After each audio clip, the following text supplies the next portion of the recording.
Although anyone who thinks the Joakim Noah signing had any upside is out of their mind. I mean, like, that's insane. Joakim Noah was finished last year, you could tell. 3 years ago, he was mine and everyone's among their favorite players. He's exactly what you need on a championship-style team. Did anyone watch him last year? He was done, stick a fork in him, done, and Phil gave him a 4-year contract for $70 million. That was a stupid and terrible idea. The one thing, he took a gamble on Derrick Rose. Of course, he actually gave up serviceable talent to get him. The one thing you can give Phil Jackson credit for, and only one, is that he delegated responsibility in such a way that he drafted Kristaps Porzingis.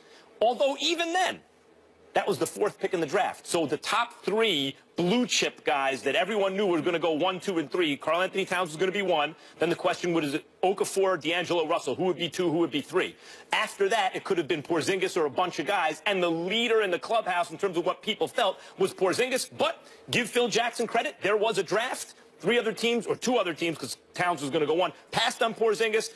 Phil Jackson's team grabbed him because he trusted his people. He deserves credit for that, and that's a big thing. And that is it. He has made a mess of everything else. The personnel decisions have been awful, and that is the reason the Knicks stink. Because they have a solid coach. They don't have a good enough team. Well, first of all, we don't know if Jeff Hornacek is solid.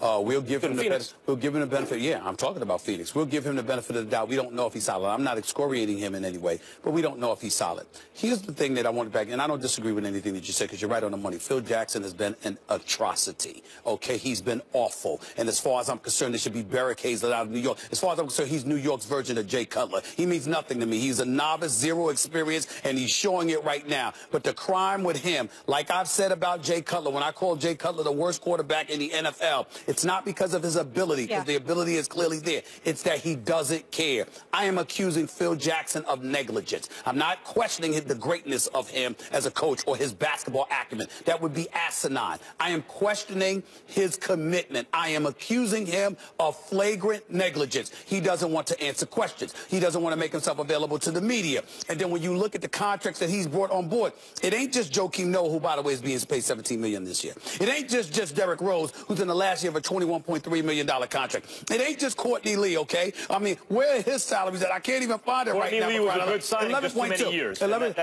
Too many years, but that's what I'm saying. Because remember, it's the fact that you gave him too many years. You could have got a guy like Dwayne Wade, who's a champion, who would have been in your locker. And this is what the crime. Nobody brought this up about Phil. It's 2 things that are very, very important here that needs to be mentioned, which is why I completely disagree with Charles Barkley. That's why I wish he was here to debate me, because I'm telling you, I would have called him on this. It's 2 things. 2 things with Phil. Number 1, when you look at Phil, he hired a coach in Derek Fisher. That coach, Derek Fisher, was given $5 million a year. You had to give him $5 million a year because you failed to convince James Dolan to give Steve Kerr more than $4 million a year. All right? And less years, by the way. You can't pull that off, you Phil Jackson? You couldn't prioritize Steve Kerr, but you found a way to prioritize Derek Fisher? You think Kerr would have taken the money to go to the Knicks instead of going to Golden State? No, I don't. But at the time, remember, they beat you to the punch, because even though change was coming, at the same time, it was clear. And once they paid Kerr, that set the market. Now you had to pay There you go. So you got that going on. But the biggest thing that never has been brought up about Phil, and this is what bothers me about every damn body in the NBA, they don't bring this up enough. When you are an executive with name cachet, your ability to go out and recruit talent to come play for you is paramount. The fact that you got marquees, whether it's a LeBron, whether it's a Kevin Durant, you're an 11-time champion who delivered titles to MJ and Kobe. You can't get them to sit down for dinner with you? To have a conversation? They wouldn't even meet with Phil to have a conversation. It was Melo out front and center talking to Kevin Durant, trying to recruit Kevin Durant to come to New York City. Phil was nowhere to be found, and it ain't because of his bad hips. It's because the man is lazy. It's because the man don't give a damn. He never wanted the job, and that is that. And so when you look at it from that perspective, here's my point. We bring out this name. I'll tell you an executive who hasn't been mentioned by anybody. How about Joe Dumars? A guy that took the Pistons to 6 consecutive Eastern Conference Finals appearances. A guy that sat up there and won an NBA championship and went to 2 NBA finals? That dude. Now, granted, he's vilified because he drafted Darko Milicic instead of Melo or Bosh or D-Wade, but he did have Tayshaun Prince. They had just won a title, or they were en route to a title, rather. And as a result, it was like, yo, I paid Tayshaun this money. I still would have taken one of the three. It damn sure wouldn't have taken, I wouldn't have taken Darko Milicic.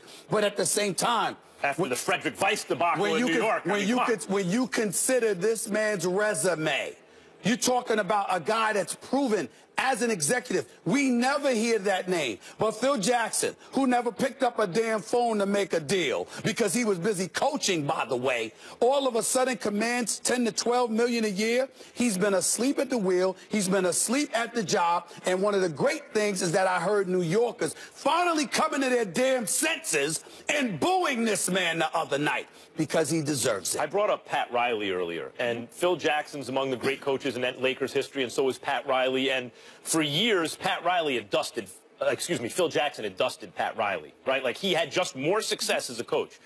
Now do an analysis of who's coming out ahead, right? Like, because as an executive, would Pat Riley ever allow that to happen under his watch? Pat Riley would never do that to a player.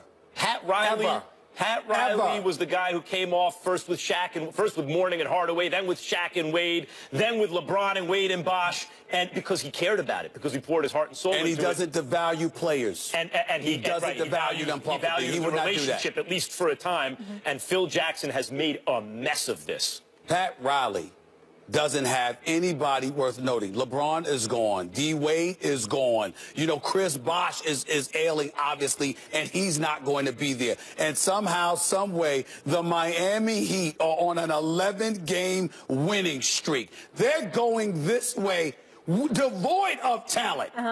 They're going this way, which speaks to the greatness of Eric Spoelstra as a young coach, tutored by Pat Riley. And the organization. And the organization. First class organization. Right. This is a disgrace.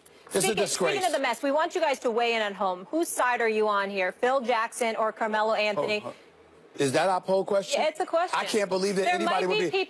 There can't be anybody that would be on Phil Jackson's side. There can't be. Maybe it's 11 rings. It should be 0%. Listen, I'm with you, especially after listening to YouTube for the last 15 minutes, but there might be someone out there who's still on his team. Coming up. The Patriots got to celebrate their 5th title yesterday. Chris Hogan and Malcolm Mitchell will join us to tell us about their historic victory and, of course, the party. Did anybody party as hard as Gronk? And we all know the Thunder buddies are buddies no more. But is Kevin Durant blaming somebody else for their rift? We'll react to